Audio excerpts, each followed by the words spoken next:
আমি রুবিনা। প্রত্যেকদিন রাত হতেই শাশুড়ি আমার ঘরের ভিতরে আমার নন্দাইকে ভরে দিত। তারপর আমার নন্দাই আমাকে একা পেয়ে সারা রাত ধরে নিজের ইচ্ছে মতো আমার বরের চোখের সামনেই আমার নন্দাই আমাকে সারা রাত। আসলে আমি 24 বছরের খুব সুন্দরী তরুণী ছিলাম।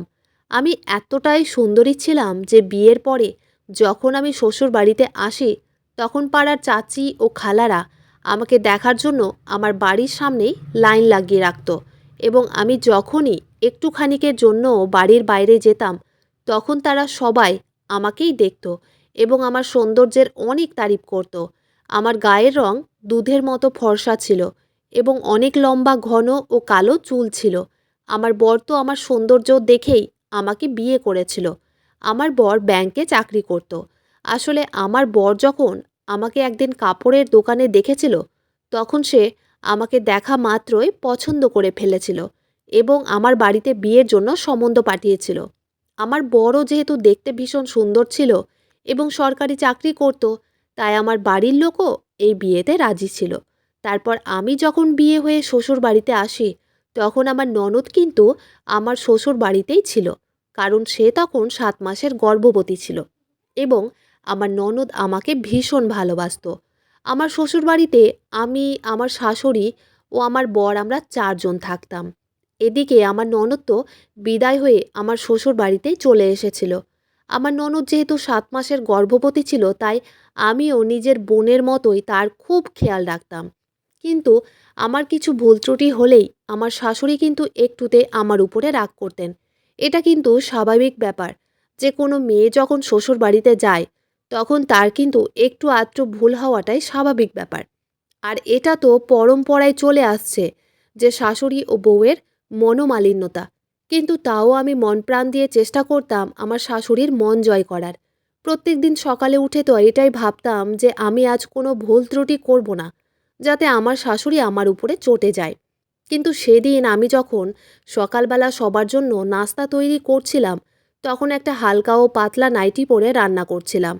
তারপর আমার ননদ যখন সকালের জলখাবার নিয়ে আমাকে নিজের ঘরের ভিতরে ডাকে, তখন আমি তাড়াতাড়ি রান্নাঘর থেকে বেরিয়ে ননদের জন্য জলখাবার নিয়ে তার ঘরের দিকে যেতেই শাশুড়ি আমাকে নাইটি পরে থাকতে দেখে আমার বরের সামনেই বললেন, বৌমা, তুমি নিজের কি হুলিয়া বানিয়ে রেখেছ?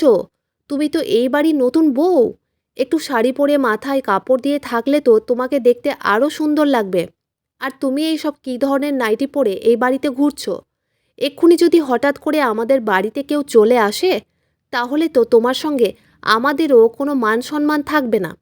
আমি তখন মাথা নিচু করে শাশুড়ি মাকে বললাম, মা, এখন যেহেতু গরমের দিন এবং রান্নাঘরে আমি যখন রান্না করি তখন আরও বেশি গরম লাগে এবং শাড়ি পরে কাজকর্ম করতে আমার একটু অসুবিধে হয়, তাই আমি আজ নাইটি পরেই কাজ করছিলাম। ওই সময় আমার শাশুড়ি আমার উপরে অসন্তুষ্টি বোধ করে আমার উপরে রাগ করে নিজের ঘরের ভিতরে চলে যান। আমি তখন আমার বরকে বললাম, আমি তো চেষ্টা করছি তোমার মায়ের মন জয় করার, কিন্তু প্রত্যেক দিন কিছু না কিছু ত্রুটি বেরিয়ে আসে। তখন আমার ননদ নিজের ঘর থেকে বেরিয়ে এসে আমার মন খারাপ দেখে বলেছিল, আরে আমার সুন্দরী ভাবি, তুমি আমার মায়ের কথা রাগ করো না। মা উপর থেকে যতটা শক্ত, ভেতর থেকে ঠিক ততটাই নরম মনের। তাই তুমি মায়ের কথা ভেবে একদম মন খারাপ করবে না। আর আমি তো আছি তোমার পাশে। আমি তোমাকে সব কিছু শিখিয়ে দেব। তখন দেখবে আমার মা আর তোমার উপরে রাগ করবে না। তখন আমার বর আমাকে ভালোবেসে বলেছিল, দিলরুবা তো আছে এই বাড়িতে, তাই তুমি একদম বাজে চিন্তা করবে না। আমার ননদের নাম হচ্ছে দিলরুবা। এই বলে আমার বর তার কাজে বেরিয়ে পড়েছিল। তারপর সেদিন আমি যখন রান্নাবান্না সেরে আমার ননদের চুলে তেল লাগিয়ে দিচ্ছিলাম, ওই সময় আমার শাশুড়ি আঙিনায় বসে চাল বাচ্ছিলেন। ওই সময় শাশুড়ি আমাকে বললেন, এই যে বৌমা, আজ কিন্তু তোমার নন্দাই এই বাড়িতে আসবে, তাই তুমি কিন্তু সভ্যভাবে থাকবে, নিজের জামা কাপড়ের খেয়াল রাখবে, তার সামনে কিন্তু কোনো ভুল ভ্রান্তি করে বসবে না, কারণ আমার বাড়ির জামাই বলে কথা, আমার মান সম্মানটা কিন্তু বজায় রাখবে। আর আজ থেকে তুমি শাড়ি পরবে যতদিন আমার জামাই এই বাড়িতে থাকবে। আমি তখন মন খারাপ করে আমার শাশুড়ি মাকে বলেছিলাম, মা, আমি তো শাড়ি পরতে জানি না। আমার শাশুড়ি তখন নিজের মাথায় হাত দিয়ে বললেন, ইয়া আল্লাহ! তুমি কি জানো বলো তো? তখন আমার ননদ মুচকি হেসে তার মাকে বলল, মা, আমি ভাবিকে শাড়ি পরা শিখিয়ে দেব। তারপর সেদিন সন্ধ্যাবেলায় যখন আমার নন্দাই আমাদের বাড়িতে আসে, তার আগেই আমার ননদ আমাকে শাড়ি পরা শিখিয়ে দিয়েছিল এবং শাশুড়ির কথা মতো আমি শাড়ি পরে মাথায় কাপড় দিয়ে তৈরি হয়েছিলাম। আমার বিয়ে হতে তো সবে 7 দিন হয়েছিল এবং আমার নন্দাই কিন্তু আমাদের বিয়েতে উপস্থিত থাকতে পারেনি। সে নিজের কিছু জরুরি কাজে ব্যস্ত ছিল। তাই সেদিন আমার নন্দাই যখন বাড়ি আসে তখন দরজা খুলে যখন আমাকে প্রথম দেখে, তখন আমার নন্দাই তো নিজের স্ত্রীর দিকে না তাকিয়ে আমার দিকে একটা আজব দৃষ্টিতে তাকিয়েছিল। আমার শাশুড়ি তখন আমাকে চোখে চোখে ইশারা করে আবার নন্দাইকে সালাম জানাতে বলেছিলেন। আমি তখন আমার নন্দাইয়ের কাছে গিয়ে মাথায় কাপড় দিয়ে তাকে সালাম জানিয়েছিলাম। ওই সময় কিন্তু আমার বরও ছিল। আসলে আমার বর নিজের অফিস থেকে বাড়ি ফেরার পথে তার জামাইবাবুকে এই বাড়িতে নিয়ে এসেছিল। এদিকে আমার নন্দাইকে দেখার পরে তো আমার ননদ ভীষণ খুশি ছিল। কিন্তু আমি একটা জিনিস লক্ষ্য করেছিলাম, আমার নন্দাই তো যখন থেকে আমাদের বাড়িতে এসেছিল তখন থেকে সে আমার দিকেই তাকিয়ে যাচ্ছিল। এমনকি সে সবার সামনে আমার সৌন্দর্যের অনেক তারিফও করেছিল এবং আমার শাশুড়ি মাকে বলেছিল, মা, আপনি তো আমার শালাবাবুর জন্য একটা হুড়পড়ি বাড়িতে নিয়ে এসেছেন। এই হুড়পড়িটাকে বাইরে যেতে দিলেই কিন্তু বিপদ হবে। তাই এই পরিটাকে বাড়ির ভেতরেই ভরে রাখতে হবে। ওই সময় নন্দায়ের এই কথাগুলো শুনে আমরা সবাই কিন্তু খুবই হেসেছিলাম। কিন্তু আমি স্বপ্নেও ভাবতে পারিনি যে উনার মনের মধ্যে তো আমার প্রতি অন্য কিছু ছিল। তারপর সেদিন রাত্রিবেলা যখন আমার বর ও নন্দাই একসঙ্গে মিলে ছাদের উপরে মদ্যপান করছিল, তখন আমি গিয়ে দেখে ফেলেছিলাম এবং আমাকে দেখার পরে আমার বর বলেছিল, রুবিনা, তুমি যখন এখানে চলে এসেছো তাহলে কিন্তু ভুল করেও মাকে এই ব্যাপারে কিচ্ছু বলবে না, কারণ মা এইসব একদম পছন্দ করে না। ওই সময় আমার নন্দাই আমাকে দেখে বলেছিল, আরে ভাবিজান, তুমি ওখানে দাঁড়িয়ে আছো কেন? তুমিও আমাদের সঙ্গে এসে বসে পড়ো। তারপর আমিও যখন তাদের আড্ডায় যোগদান দিয়েছিলাম তখন আমার নন্দাই আমাকে বলেছিল, ভাবিজান, তুমি যখন এখানে চলে এসেছো তাহলে আমাদের জন্য একটু সোডা এনে দাও না। নিচে তো শাশুড়ি মা আছেন, আমরা গেলে তো মুখের গন্ধ শুকে বুঝতে পারবেন যে আমরা মদ্যপান করেছি। তাই তুমি যাও। আমি তখন আমার বরকে বলেছিলাম যে আমি যদি মায়ের সামনে ফ্রিজ থেকে সোডা বের করে নিয়ে আসি তাহলে উনি তো আমাকে অনেক রকম প্রশ্ন করবেন। তাই আমার বর আমাকে বলেছিল, তাহলে তুমি এখানে জামাইবাবুর সঙ্গে বসো, আমি নিচে থেকে তাড়াতাড়ি সোডা নিয়ে আসছি। তারপর আমার বর যখন নিচে চলে যায়, তারপরে হঠাৎ করে আমার নন্দাই অনেক বেশি উত্তেজিত হয়ে নিজের চেয়ার থেকে উঠে আমার হাত ধরে বলল, ভাবিজান, তুমি না ভীষণ সুন্দরী, তোমাকে দেখে তো যে কেউ পাগল হয়ে যাবে। আচ্ছা বলো তো, আমাকে তোমার কেমন লাগে? আমার নন্দায়ের ওই রকম ব্যবহার দেখে তখনও আমি কিন্তু বুঝতে পারিনি যে তার মনের ভেতরে চোর ছিল। আমি তখন স্বাভাবিকভাবে হেসে বলেছিলাম, আপনি তো খুব ভালো মানুষ। তারপর আমার ওই কথাটা শোনার পরে সে আমাকে পেছন দিক থেকে হঠাৎ করে জড়িয়ে ধরেছিল। আমি তখন ভয় পেয়ে তাকে নিজের থেকে দূরে সরিয়ে দিয়েছিলাম এবং বলেছিলাম, জামাইবাবু, আপনি এটা কি করছেন? আমার নন্দাই তখন মুচকি হেসে আমাকে বলল, আরে আমি কি তোমার সঙ্গে একটুখানি ঠাট্টাও করতে পারি না? ঠিক ওই সময় আমার বর উপরে চলে এসেছিল। আমি তখন বুঝতে পেরেছিলাম যে আমার এখানে থাকা ঠিক হবে না। তাই আমি তখন ওখান থেকে নিচে চলে গেছিলাম।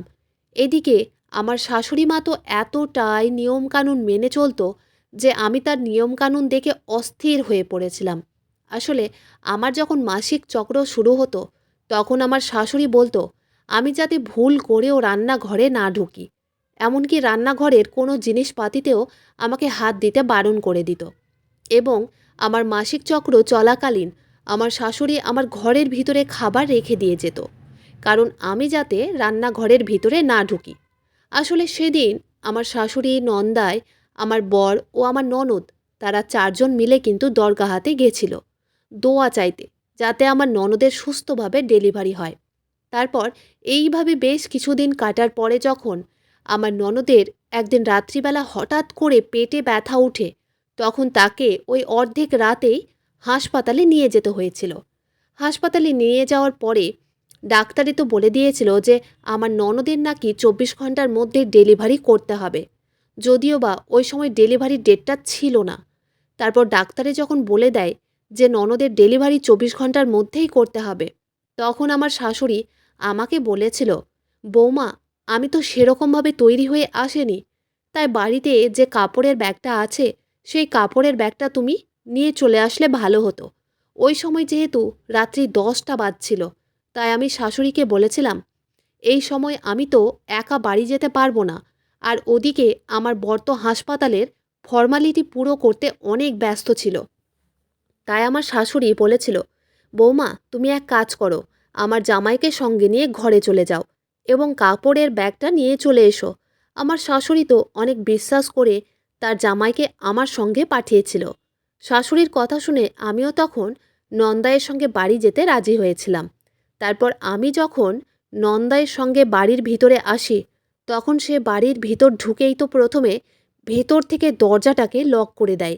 ঘরের দরজাটা যখন সে লক করে দেয়, তখন আমি নন্দাইকে বলেছিলাম, জামাইবাবু, আপনি দরজাটা বন্ধ করেছেন কেন? আবার নন্দাই তখন মুচকি হেসে আমাকে বলেছিল, দেখো, তোমাকে আর নাটক করতে হবে না, বুঝলে? কারণ তুমি তো এটাই চাইছিলে যে আমি যাতে তোমার কাছে আসি। ওই জন্যই তো তুমি এত রাত্রে আমার সঙ্গে বাড়িতে একা আসতে রাজি হয়ে গেলে। তাই আমার সুন্দরী ভাবিজান, আমার সামনে আর সাধু সাজার নাটক করতে হবে না।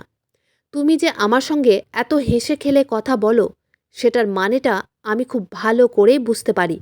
তাই এই সব নাটক করা বন্ধ করো। ওই সময় আমার নন্দাইয়ের কথা শুনে আমি তখন অনেক বেশি আশ্চর্য হয়ে তার দিকে তাকিয়ে বললাম, জামাইবাবু, আপনি এসব কি বলছেন? আমি তো কিছুই বুঝতে পারছি না। তারপর আমার নন্দাই মুচকি হেসে আমার কাছে এসে আমাকে অনেক জোরে বিছানায় ধাক্কা দিয়ে বলেছিল, আমি এক্ষুনি তোমাকে সব কিছু বুঝিয়ে দিচ্ছি। তারপর আমার আর কিছুই বুঝতে বাকি ছিল না যে আমার সঙ্গে সে কী করতে চেয়েছিল। ওই সময় বাড়িতে যেহেতু কেউ ছিল না, তাই আমি অনেক বেশি ভয় পেয়ে আমার নন্দাইয়ের হাতে পায়ে ধরে অনেক কাকুতি মিনতি করেছিলাম, যাতে সে আমার মান সম্মান নষ্ট না করে। এমনকি আমি সেখান থেকে পালানোর অনেক চেষ্টা করেছিলাম, কিন্তু আমি ব্যর্থ হয়েছিলাম। তারপর আমার নন্দাই সেদিন রাতে সুযোগ পেয়ে আমার সঙ্গে ভালোভাবে নিজের মনের স্বাদ মিটিয়ে নিয়ে আমাকে হুমকি দিয়েছিল যে আমি যাতে ঘরের ভেতরের কথা কাউকে না বলি এবং আমার বরকেও শাশুড়িকেও না বলি। তারপর সে আলমারি থেকে আমার ননদের কাপড়ের ব্যাগটা নিয়ে আমাকে ওই অবস্থায় ফেলে দিয়ে সেখান থেকে চলে যায়। আর আমি তখন অসহায় অবস্থায় বিছানাতেই পড়েছিলাম। তখন মনে হচ্ছিল যেন আমার জীবনের সব কিছু শেষ হয়ে গেছে। ওই সময় আমার চোখ দিয়ে পানি গড়িয়ে যাচ্ছিল। আর তখন মনে হচ্ছিল যেন ওই পাপিষ্ঠ লোকটার ব্যাপারে সব কিছু সত্যি কথা আমার ননদকে বলে দিয়ে আসি। কারণ ওই সময় আমার ননদ তো হাসপাতালে ভর্তি ছিল এবং সে তো এই ব্যাপারে কিছুই জানতো না যে তার বর তো অনেক আগে থেকেই আমার উপরে খারাপ নজর দিয়ে বসেছিল। ওদিকে আমার বর তো হাসপাতালে তার বোনকে নিয়ে ব্যস্ত ছিল। আমি তো কল্পনাও করতে পারিনি যে যেই লোকটাকে আমি ভালো ভেবে তার সঙ্গে খুব হেসে খেলে কথা বলতাম, সেই লোকটা তো তার সঙ্গে আমার ভালো ব্যবহার দেখে অন্য কিছুই ভেবে বসেছিল। কিন্তু আমার মনে তো সেরকম কিছুই ছিল না। আমি তো খুব ফ্রি স্বভাবের খোলামেলা মেয়ে ছিলাম। আমি তো সবার সঙ্গে হেসে খেলে কথা বলতাম। কিন্তু আমার নন্দাই তো আমার খোলামেলা স্বভাবটাকে খারাপভাবে নিয়েছিল এবং আমার মান সম্মান সব কিছু শেষ করে দিয়েছিল। সেদিন আমি সারা রাত ওই অন্ধকার ঘরে চোখের জল ফেলে কাটিয়েছিলাম। তার পরের দিন সকালবেলা যখন আমার বর হাসপাতাল থেকে বাড়ি ফিরে আসে, তখন আমাকে সে বলেছিল, রুবিনা, তুমি কোথায় ছিলে? আমি তো কাল সারা রাত তোমাকে ফোন করেছি, কিন্তু তুমি আমার ফোন ধরোনি কেন?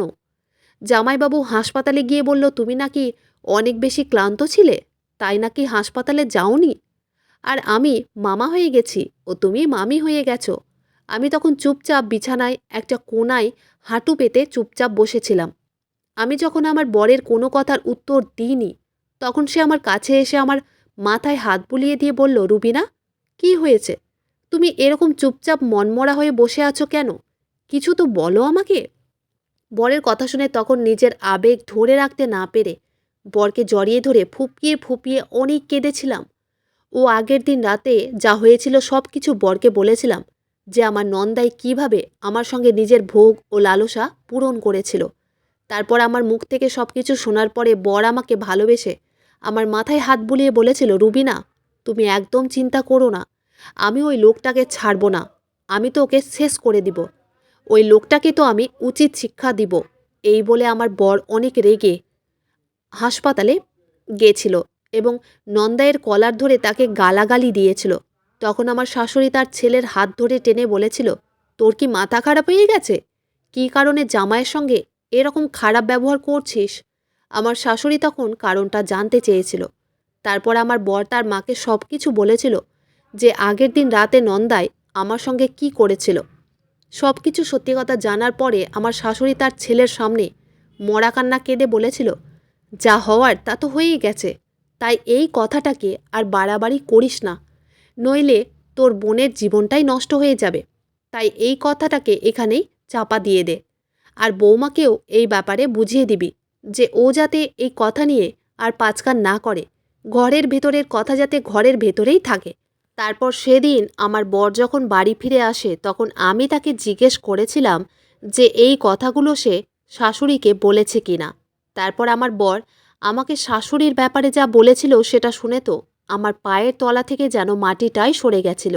কারণ উনি একজন নিজে মহিলা হয়ে কিভাবে আমার সঙ্গে হয়ে যাওয়া এত বড় অন্যায়টাকে ঢাকা চাপা দিতে বলেছিলেন। আমি তখন আমার বরকে বলেছিলাম, তুমি যদি আমাকে ভালোবাসো তাহলে কিন্তু আমার কষ্টটা বুঝবে এবং ওই শয়তানকে শাস্তি দেবে। আমার বর তখন আমাকে বলেছিল, রুবিনা, তুমি একবার বোঝার চেষ্টা করো, আমি বাধ্য হয়ে চুপচাপ আছি শুধুমাত্র আমার বোনের দিকটা ভেবে, কারণ আমার বোনের জীবন কিন্তু নষ্ট হয়ে যাবে, না হলে তো আমি জামাইবাবুকে পুলিশের হাতে তুলে দিতাম। সেদিন আমি বরকে বলেছিলাম, তুমি তোমার বোনের দিকটা ভাবছো এটা কিন্তু ভালো কথা, কিন্তু আমার সঙ্গে যে অন্যায়টা হয়েছে সেটার ব্যাপারেও তোমাকেই ভাবতে হবে। তুমি কিভাবে সব কিছু জানার পরেও তোমার বোনকে ওই জঘন্যতম লোকটার সঙ্গে ছেড়ে দিতে পারো, যেই লোকটা মেয়েদেরকে নিজের পায়ের ধুলো মনে করে। তোমার বোন যখন এই ব্যাপারে জানবে তখন তোমার বোনের কতটা কষ্ট হবে এটা তুমি ভেবে দেখেছো? তোমার বোন কি সব কিছু জানার পরেও ওই লোকটার সঙ্গে সংসার করতে রাজি হবে? তুমি যদি এই ব্যাপারে পদক্ষেপ না নাও তাহলে আমি কিন্তু এই বাড়ি ছেড়ে বাবার বাড়ি চলে যাব এবং আমার বাবা মাকে সব কিছু বলবো যে কিভাবে তোমার জামাইবাবু আমার মান সম্মান নষ্ট করেছে। বর তখন আমাকে বলেছিল, রুবিনা, তুমি আমাকে 4 দিনের সময় দাও। 4 দিন পরে যখন আমার বোন এই বাড়িতে ফিরে আসবে তখন সেদিন এটার বিচার হবে এবং আমি আমার জামাইবাবুকে উচিত শিক্ষা দিব। তুমি আমার উপরে ভরসা রাখো। তারপর এইভাবে যখন 4 দিন কেটে যায় তারপরে আমার ননদ বাড়ি ফিরে আসে এবং আমার নন্দায়ও সেদিন আমার ননদ ও শাশুড়ির সঙ্গে বাড়ি ফিরে এসেছিল এবং বাড়ি ফিরে আসার পরে সে আমাকে আড়ালে বলেছিল, তোকে আমি বারণ করেছিলাম না এই ব্যাপারে তোর বরকে কিছু না বলতে, কিন্তু তুই তাও তোর বরকে সব কিছু বলেছিস। কিন্তু দেখ, তাও তুই আমার কিচ্ছু করতে পারলি না, কারণ আমার শাশুড়ি তো আমার সাথ দেবে। ওই সময় আমি আমার নন্দাইকে অনেক রেগে বলেছিলাম যে আপনি আমার সঙ্গে যা করেছেন সেটার শাস্তি তো আপনাকে পেতেই হবে। আমার নন্দাই তখন আমাকে বলেছিল, মেয়েরা হচ্ছে ছেলেদের পায়ের জুতো, তাই মেয়েদের মুখে এত বড় বড় কথা কিন্তু শোভা দেয় না। তারপর সেদিন দুপুরবেলা যখন আমাদের বাড়িতে অনেক লোকজন এসেছিল আমার ননদের বাচ্চাটাকে দেখতে, তখনই আমি সবার সামনে আমার নন্দাইকে বলেছিলাম, 5 দিন আগে রাতের বেলা বন্ধ ঘরের ভিতরে আপনি আমার সঙ্গে যে খারাপ কাজটা করেছেন, সেই খারাপ কাজটাই আজ আমি সবার সামনে আপনার সঙ্গে করব। আমার কথা শুনে শাশুড়ি আমার দিকে চোখ পাকাতে শুরু করেছিলেন এবং আমাকে চোখে চোখে ইশারা করে চুপ করে থাকতে বলেছিলেন। আমার বর তখন তার মাকে বলেছিল, মা, আজ আমরা চুপ করে থাকব না, কারণ আমার বউয়ের সঙ্গে কিন্তু অনেক বড় অন্যায় হয়েছে, আর আপনি নিজে একজন মা হয়ে কিভাবে এত বড় অন্যায়কে আশকারা দিচ্ছেন। ওই সময় আমার নন্দাই অনেক রেগে আমাকে বলেছিল, ভাবিজি, তুমি এসব কি বলছো? আমি তখন নন্দাইকে বলেছিলাম, আমি তো সেটাই বলছি, আপনি যেটা আমার সঙ্গে খারাপ কাজ করেছেন। তারপর আমার ননদ সব কিছু শুনে বিছানা থেকে নেমে এসে যখন আমাকে জিজ্ঞেস করেছিল যে তার বর আমার সঙ্গে কি করেছে, তখন আমি কিন্তু ননদকে সব কিছু সত্যি কথা বলেছিলাম। সব কিছু জানার পরে আমার ননদ কিন্তু তার বরের গালে থাপ্পড় মেরেছিল। ও বলেছিল, আমি হাসপাতালে নিজের জীবন ও মৃত্যুর সঙ্গে লড়াই করছিলাম, আর তুমি এখানে আমার ভাবির জীবনটাকে নষ্ট করছিলে। ছি, ঘৃণা হচ্ছে আমার তোমার উপরে। ওই সময় আমার শাশুড়ি কিন্তু অনেক রেগে আমার হাত ধরে বলেছিল, আমার মেয়ের সংসারটাকে নষ্ট করে শান্তি পেলি তো? আমি তোকে বারণ করেছিলাম না যাতে এইসব কথা আর না ওঠে? আমি তখন শাশুড়িকে বলেছিলাম, মা, আমার সঙ্গে যেই অন্যায়টা হয়েছে সেই অন্যায়টা যদি আপনার মেয়ের সঙ্গে হতো তাহলেও কি আপনি চুপচাপ বসে থাকতেন? আর আপনি কিভাবে এই রকম একটা চরিত্রহীন ও নিচু মনের মানুষের সঙ্গে আপনার মেয়েকে ঘর সংসার করতে বলছেন? এই মানুষটা যে ভবিষ্যতে আপনার মেয়ের সঙ্গেও অন্যায় করবে না, সেটার গ্যারেন্টি কি আপনি নিবেন? আমার শাশুড়ি সব কিছু শোনার পরে যখন বুঝতে পেরেছিল যে উনি নিজের জামাইয়ের সপক্ষে গিয়ে অনেক বড় ভুল করেছেন, তখন উনি কিন্তু আমার কাছে ক্ষমা চেয়েছিলেন। এমনকি আমার ননদ তো তার মাকে বলেই দিয়েছিল যে সে ওই লোকটার সঙ্গে আর সংসার করবে না, যে লোকটা মেয়েদেরকে তুচ্ছ মনে করে। তারপর আমার ননদ ও শাশুড়ি এবং আমার বর, তারা সবাই মিলে আমার নন্দাইকে বাড়ি থেকে ধাক্কা মেরে বের করে দিয়েছিল। আমার নন্দাই ওই সময় ন্যাকা কান্না কেঁদে অনেক চেষ্টা করেছিল আমার শাশুড়িকে পটানোর, কিন্তু আমার শাশুড়িও নিজের ভুল বুঝতে পেরে তার জামাইকে ঘাড় ধাক্কা দিয়ে বের করে দিয়েছিল। সেদিন আমার ননদ ও আমরা দুজনেই কিন্তু একে অপরকে জড়িয়ে ধরে অনেক কেঁদেছিলাম। কারণ আমার ননদের তো জীবনটা নষ্ট হয়ে গেছিল, আর তার সঙ্গে আমার মান সম্মানটাও শেষ হয়ে গেছিল, যেটা আমি আর কোনো দিন ফিরে পেতাম না। আমার শ্বশুরবাড়ির লোকেরা অনেক ভালো বলে আমার সঙ্গে ন্যায্য বিচার করেছিল। না হলে তো অনেক পরিবার এমন আছে যারা বউদের মান সম্মানের ব্যাপারে কিছুই ভাবে না। এমনকি আমার ননদ ও আমার বর আমাকে এতটাই ভালোবাসতো যে তাদের ভালোবাসা পেয়ে আমার সঙ্গে ঘটে যাওয়া সেই রাতটা কিন্তু আমি ভুলতে পেরেছি। এই ঘটনাটা ঘটতে আজ 1 বছর হয়ে গেছে। আমার ননদ আমাদের সঙ্গেই থাকে। আমার ননদের মেয়েকে আমি ও আমার বর আমরা নিজের বাচ্চার মতো ভালোবাসি। আমার ননদও তার বাচ্চার সমস্ত খরচ কিন্তু আমার বর দেয়। আমি এখন শ্বশুরবাড়িতে অনেক সুখে আছি এবং ভালো আছি। একটা মেয়ে যখন হেসে খেলে কোনো পরপুরুষের সঙ্গে কথা বলে, তার মানে এটা নয় যে সেই মেয়েটা চরিত্রহীন বা সেই মেয়েটা ওই পুরুষের সঙ্গে নিজের চাহিদা পূরণ করতে চায়। আমার মতো এরকম অনেকেই আছে যারা খোলামেলা স্বভাবের হয়, যারা প্রত্যেকটা মানুষের সঙ্গে হেসে খেলে কথা বলে। তার মানে এই নয় যে তারা খারাপ বা তাদের মান সম্মানের কোনো দাম নেই। এগুলো হচ্ছে মানুষের মনের ভুল ধারণা। যাই হোক, কোনো মানুষের ব্যাপারে নিজে থেকেই সব কিছু ধারণা করে নেওয়াটা কিন্তু উচিত নয়। বন্ধুরা, আজকের গল্পটি এখানেই শেষ করছি। গল্পতে কোনো ভুল ত্রুটি থাকলে ক্ষমা করে দিবেন। গল্পটি ভালো লাগলে অবশ্যই লাইক, শেয়ার, সাবস্ক্রাইব করতে ভুলবেন না। ধন্যবাদ।